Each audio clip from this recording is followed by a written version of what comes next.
Hey, konnichiwa, understand it's Gray from Wakizashi's Teahouse over in Japan. Are you good? Are you genki? Sorry about that, just hit the table yet again. Okay, I've got another review. It's the Marvel Comics New Avengers issue 1, or should that be Thunderbolts hashtag? No, wait a minute. Thunderbolts asterisk. Anyway, written by Sam Humphries, arts by Ton Lima, colours Rain Beredo, letters VC's Joe Sabino. The main cover on the left here is by Stephen Segovia. I do like this. The one on the right is the Mark Bagley variant I've chosen. It's my favourite of the variants. The cover price is $4.99. It came out Wednesday, June 11th, 2025. Here's a very brief summary. This is part of this is from the Marvel Publishers synopsis. I've just taken a little bit from that, and the rest is in my own words. Wow. Carnage, the Hulk, Namor, Clea, Wolverine. Marvel synopsis describes them as 5 of the most dangerous loners and anti-heroes in the Marvel Universe, but we don't meet them all just yet. In this opening issue, Bucky Barnes and the Black Widow are attempting to assemble an unsettling team for a dangerous mission in Russia. Hundreds of people have gone missing near a rumoured experimental Russian lab. What horrors will Natasha and the Winter Soldier discover inside? What I'm going to do is going to jump straight into the story summary, go through the story with you, show you some of the art from inside, and I'll end with my strong points, I call my sharp points, and the dull points, the not so good parts, and my final thoughts and a score. Okay, so please keep watching, and here we go. Okay, we open at a remote gas station in the New Mexico desert. Bucky Barnes is talking to the owner, a man called Earl. It turns out Earl has been ratting out his neighbours to Dr. Doom in exchange for reduced gas prices. How dare you! So Bucky has decided to make an example of the informant. Boom! He torches the gas station with a Molotov cocktail. I thought he'd killed Earl as well, but we can see him kind of half cowering and half being thrown before the huge explosion. What we don't see is somebody sneak up and stick a gun against Bucky's temple. How did you sneak up on me like that? I know all your weaknesses. Molotov cocktail? A bit obvious for a man called the Revolution. Nah, the Revolution belongs to everyone. I'm just a Winter Soldier now. It's Black Widow and she makes a reference to Bucky's code name, the Revolution. He just said there he's a Winter Soldier now and he's been working alone since she left him. Now, I don't get this reference, so do please enlighten me in the comments. Natasha replies, some things are more fun together. And we cut to them in bed together. I'm all for making Marvel sexy again. It's my tagline, by the way, copyrighted Wakizashi Gray. They've clearly been enjoying themselves, or should I say, each other. Nice. Got to say I like the little details. If you look on the floor, what's strewn down there, you can see Natasha, Black Widow's gauntlets, Bucky's gun, some nice big boots there, and oh yeah, what's that? A rather sexy looking black brassiere top. Can I say that on YouTube? We then get quite a lot of dialogue telling us that Natasha has a mission and wants Bucky's help infiltrating a remote and experimental Russian lab. Bucky initially says no more teams. But Natasha convinces him with the information that over 200 people have disappeared from the surrounding area. Gotta say I like this art by Ton Lima here, looking pretty cool. Look at Bucky, he's built, he's stacked, and so's Natasha. Then we get the double page of credits, a double page spread for a credits page. What do you think? Well, as you can see there, only two of the team are listed. The Winter Soldier, Bucky Barnes, and the Black Widow, Natasha Romanoff. After that, we've got 1, 2, 3, 4, 5 more spaces. It's like, what is it? What's that game? Guess Who? Can you guess who it is? A bit like that. So they are going to be taken by the remaining members of the team, which hopefully we'll see in the next issue. The scene then shifts to outside the Russian lab, and we can see Black Widow and Winter Soldier beating up, breaking the faces of a couple of guards. Natasha's asking, where's our diversion? Bucky says, oh, there she is. Can you guess who it is? Yes, it's a very brutal Laura Kinney in full female Wolverine gear, clawing away through a group of soldiers. The art looks great here, especially this single page. What do you think? Laura ripping up the soldiers. Just look closely at where her claws are going in and coming out. Oh my god! Bucky tells Natasha that Laura is the best there is at what she does. referencing Logan's famous tagline.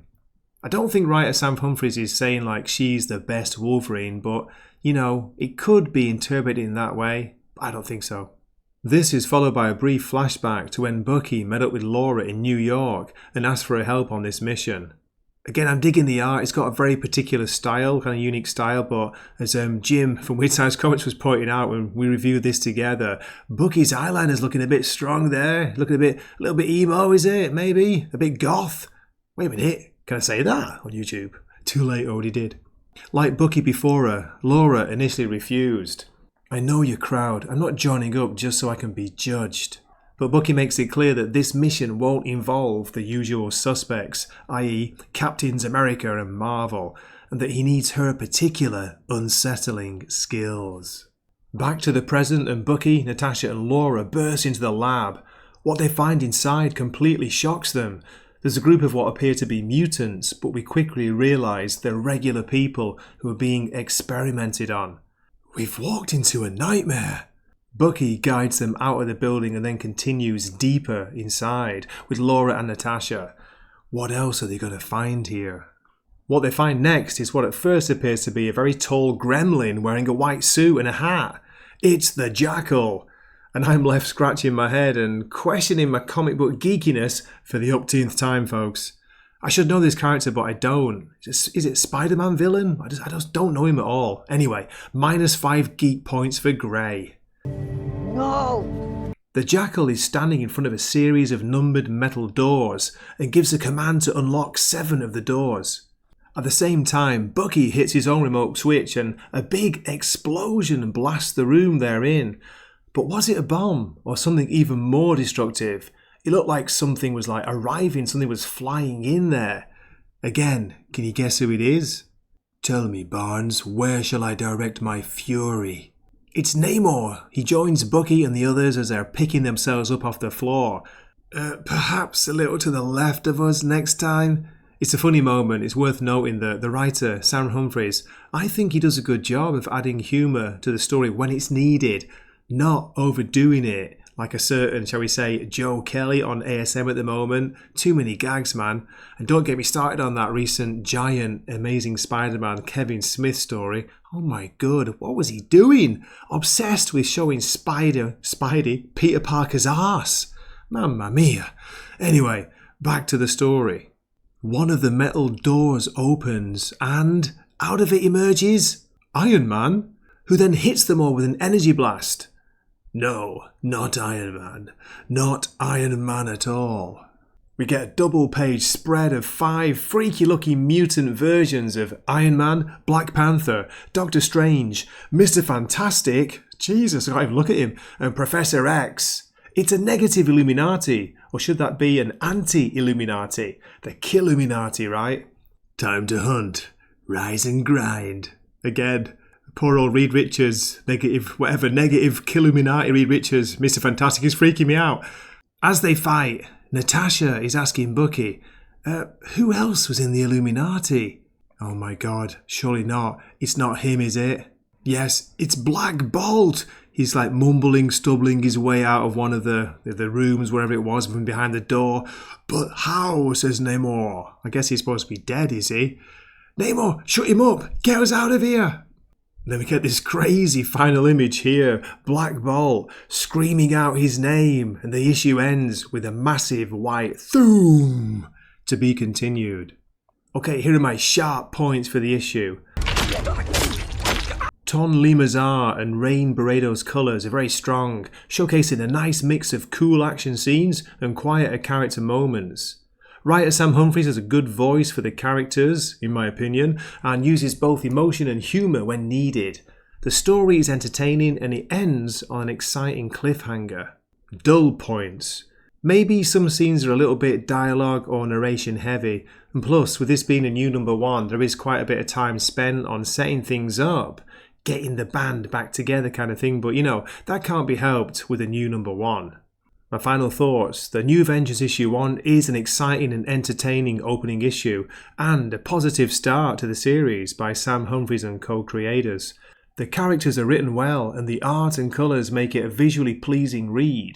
I'm definitely looking forward to more Bucky and Natasha making Marvel sexy again, as well as the rest of this unsettling team assembling. Recommended. I'm going to give this 8 out of 10.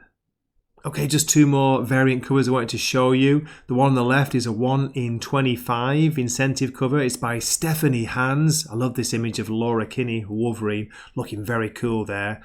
The one on the right I've chosen as the scariest of the variants, the freakiest one, because it's got a kind of, not so close up of the weird Mr. Fantastic from this issue.